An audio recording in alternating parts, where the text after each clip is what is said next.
May 2000, somebody paid real money to have 50 Cent killed, and the FBI already knew who it was. Most people think that 50 Cent and Ja Rule beef was just rap talk, diss tracks, back and forth, two rappers with egos too big for one industry. But that is not what happened.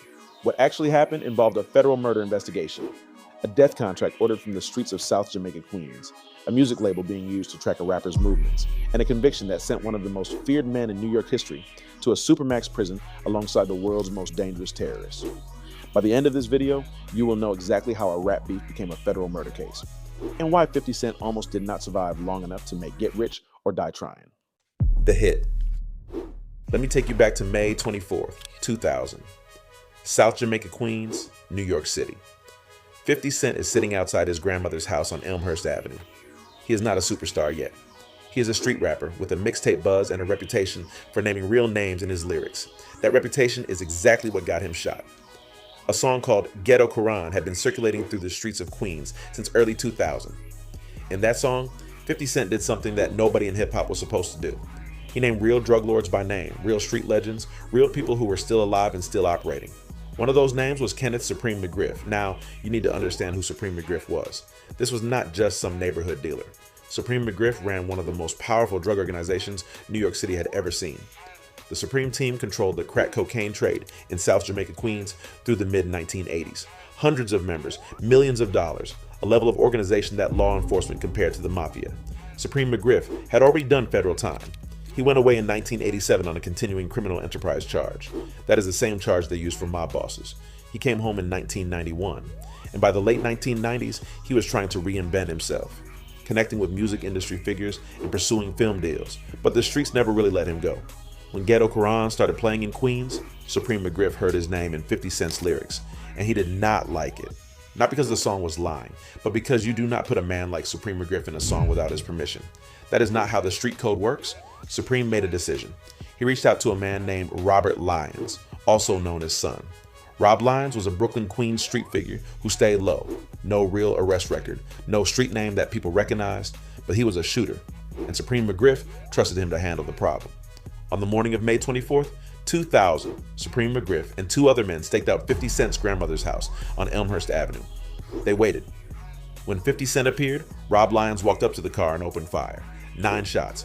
50 Cent was hit in his hand, his hip, his leg, his chest, his face, and 4 more places across his body. 9 times. He survived, but only barely.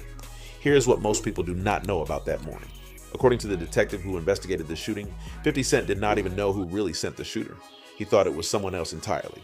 He cooperated with nobody. He told law enforcement nothing. He went to a safe house and started recording music while his wounds were still healing.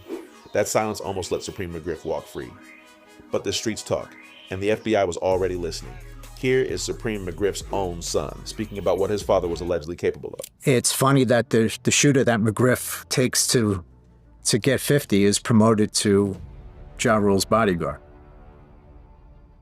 That word allegedly did a lot of work in that clip, because what the federal investigation would later prove goes far beyond allegations. The question is, how did a rap beef in Queens end up on the FBI's radar? And what did the feds find when they started following the money? Federal trap. While 50 Cent was healing from 9 gunshot wounds, the FBI was already building a case. But here's what made this investigation different from every other street case in New York history. The feds were not just watching the streets, they were watching the music industry. By 2001, Murder Inc. Records was one of the most powerful hip-hop labels in the world. Ja Rule was selling millions of records. Ashanti was #1 on the charts. Irv Gotti was producing hits for everybody.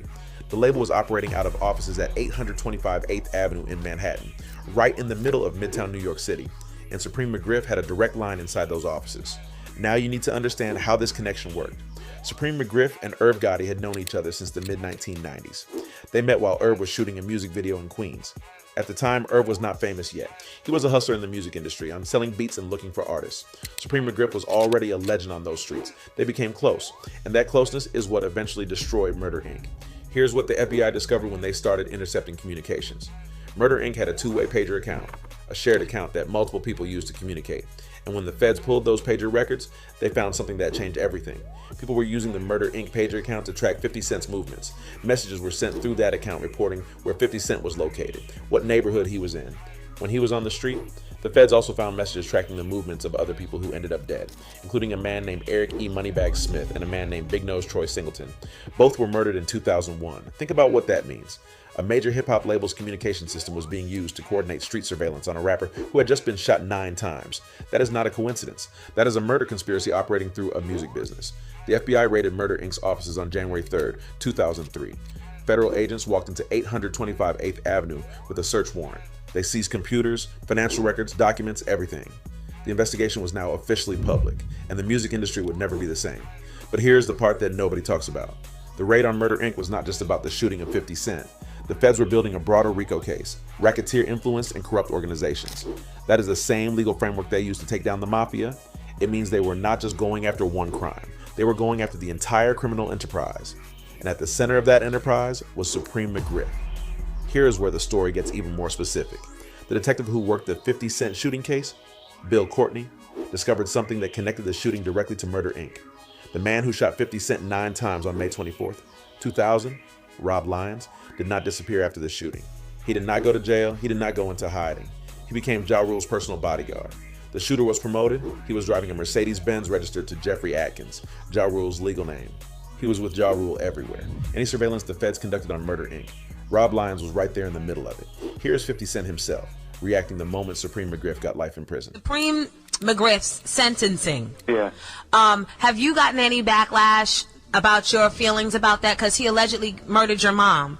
Nah. You know what? Check this out. Look. Me and Bream had a relationship. We used to be friends at one point. WorldStarHipHop.com. And then it changed. That's how the streets is. Right. You see what I'm saying? Like, but it was funny to hear Irv on the radio talking about Bream and saying that he's, want to end it because he got life. You know what I'm saying? He don't want to sit around in the pens. He's ready to die. Don't do that, man. You're gonna hang up. He sounds like a weak person. 50 Cent knew what getting life in prison meant. He had watched Supreme McGriff go from the most feared man in Queens to a man who was ready to die in a federal cell. And 50 Cent's response was not sympathy. It was confirmation. The man who allegedly ordered his murder was now going to spend every remaining day of his life behind bars.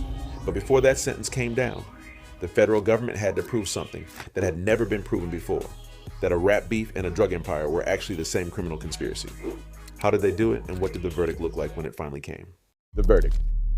The trial began in 2006, and the federal government came prepared. This was not a street case. This was not a local prosecution. This was a federal RICO trial, built over years of surveillance, wiretaps, pager intercepts, and witness testimony. The prosecutors had one goal: prove that Kenneth Supreme McGriff ran a criminal enterprise that crossed state lines. And that enterprise included murder. Now here is the teaching moment.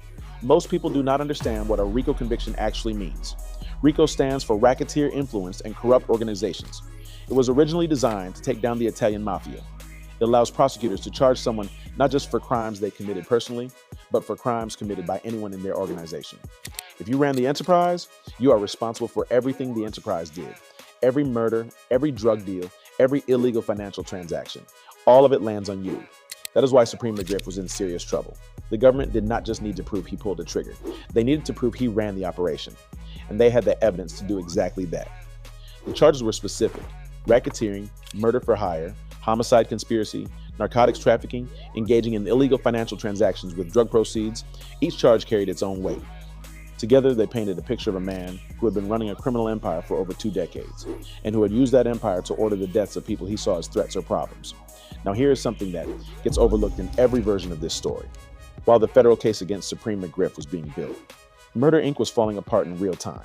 The FBI raid on January 3rd, 2003 had already damaged the label.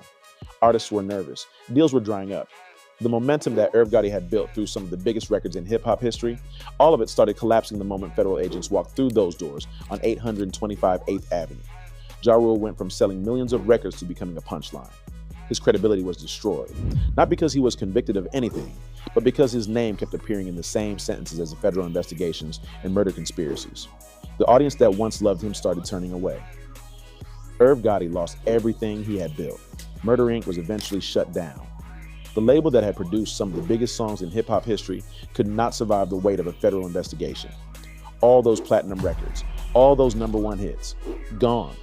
And Rob Lyons, the man who actually shot 50 Cent 9 times on May 24th, 2000, the man who became J. Rule's personal bodyguard, walked away. He was never charged in connection with the shooting of 50 Cent. He stayed on the street. He stayed low.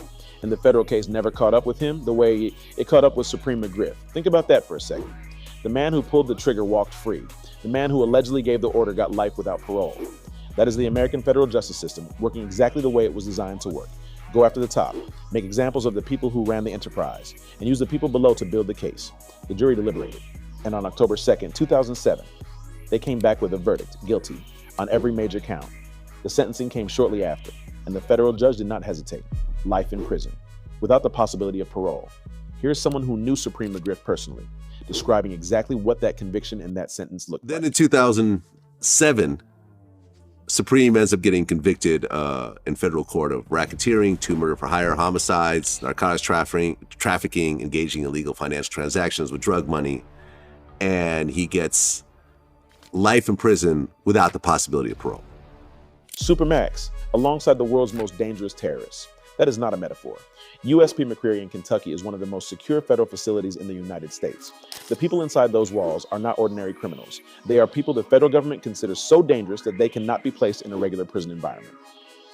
Kenneth Supreme McGriff, the man who once ran the streets of South Jamaica Queens, ended up there, in a cell, with no way out, ever. And here's my opinion. I want you to really sit with this.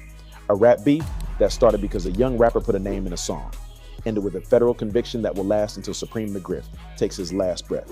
50 Cent survived 9 bullets and became one of the biggest names in music history. Supreme McGriff survived the streets of Queens and 2 federal cases, only to fall on the 3rd one, the one that connected everything, the music, the money, the murders, the pages, the bodyguard, all of it tied together in one federal indictment. That is not just a hip-hop story. That is a story about what happens when street power and music industry power collide in the same courtroom. In October 2007, a federal jury convicted Kenneth Supreme McGriff on racketeering, murder for hire, and narcotics trafficking charges. And a federal judge sentenced him to life in prison without the possibility of parole. Here's what nobody talks about when they tell this story. 50 Cent recorded "Get Rich or Die Trying" while he was still healing from 9 gunshot wounds. He turned the worst moment of his life into the best-selling debut album in hip-hop history. The man who allegedly tried to silence him ended up silenced forever by a federal judge. And that leaves one question I want you to think about. If 50 Cent had never put Supreme McGriff's name in that song, would any of this have happened? Would the FBI have ever looked that closely? Would Murder Inc. still be standing today? Would Ja Rule's career have survived? Or did one rapper with a microphone accidentally bring down an entire empire? Drop your answer in the comments, and if you want to know what really happened inside that federal courtroom, the evidence that the jury actually saw, subscribe to Hip Hop Uncovered, because that story is coming next.